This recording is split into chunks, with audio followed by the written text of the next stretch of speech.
What's up, guys? I'm gonna give you my 3 best tips to help you move on from this divorce as fast as possible. So tip number 1, you have to stop the sentimental thoughts. I know you've got a lot of time to yourself, you think a lot, but you need to stop having those sentimental thoughts and feelings.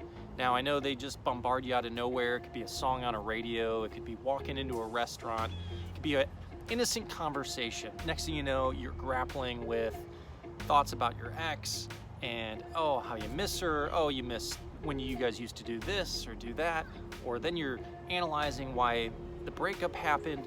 Whatever those are, you need to be consciously aware that you're having them and push them aside. You need to change course. You need to stop having these sentimental thoughts. Here are some techniques that'll help you push those aside. So awareness is the key to change. You need to be aware you're having them. So you catch yourself having them and you keep falling back into that trap. Understandable, we all do it. The key is what you do to right that ship, to turn it around.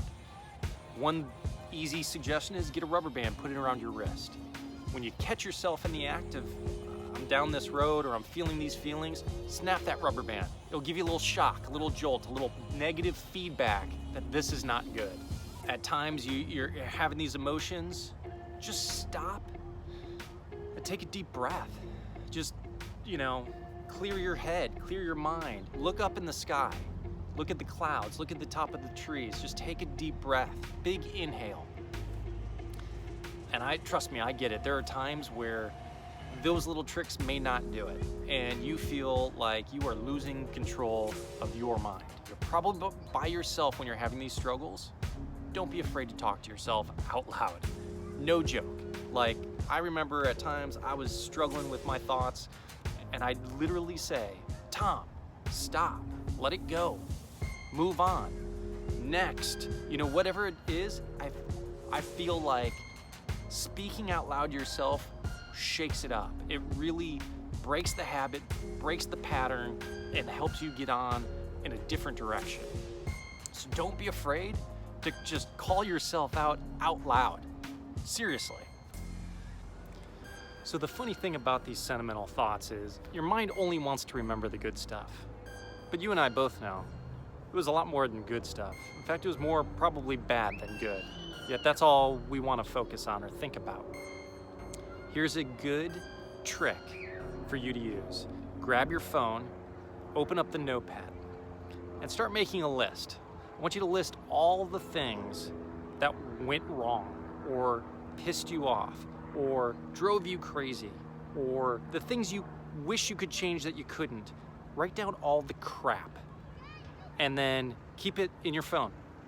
And then when you're having those sentimental thoughts and you're struggling and you're thinking you want to be back together or you miss her like crazy, open up that notepad and just review them. Look through them and remind yourself, oh yeah, I can't change this. I don't want this. This doesn't have to be for anybody else but you. It's just to help keep you on course as to moving forward and leaving this behind you. Number 2, you need a community. Now, your community up to this point may have been very much intertwined with your ex. That's understandable. Maybe it's not.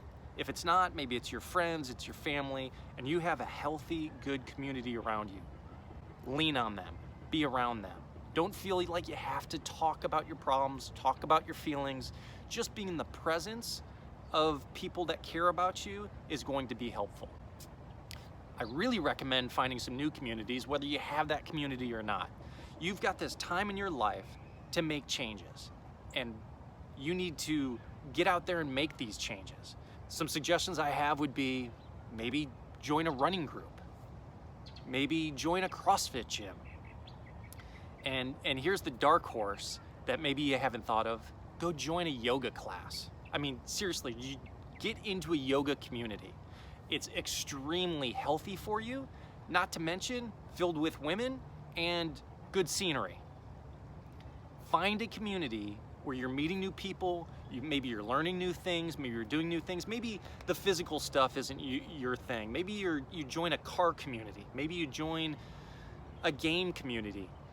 I'm talking about physical interaction with humans, that you create new circles of influence. But you want to make sure those influences are positive. So number 3 on this list, this one may be more difficult. This one may be more of a challenge. But the key is you are changing the course of your thoughts, your mind, your feelings. You need to find gratitude. I know that may be difficult, but trust me, it's possible. Because no matter where you're at in your life, no matter what you've been through, one, there are people in worse situations, and there's always something to be grateful for. I mean, literally, if you are watching this video, you can see, you can hear. More than likely, you have your health. You have the ability to do things. You have the ability that some would kill for. You live in a country that you have options. There are plenty of things to be grateful for, and you need to consciously find things to be grateful for on a regular basis. This is going to start to change your chemistry. It's going to start to change your mind. It's going to start to change the way you view things. This is critical for your healing and making changes. Finding gratitude in your world is you taking control of your life. It's you taking control of the circumstances and how you're processing them, rather than being a victim of circumstance. You are choosing to find and appreciate the things around you. Now, start small. Start with maybe your health. I mean, the fact that you have limbs, you have hands, you have maybe your family's healthy, you're healthy. Start small, but let it spread like wildfire. I was reading a book that mentioned a individual in a concentration camp. Obviously the most horrific environment one could imagine. Yet this person found beauty and gratitude in the bowl of soup they were given that was literally just water and a fish head.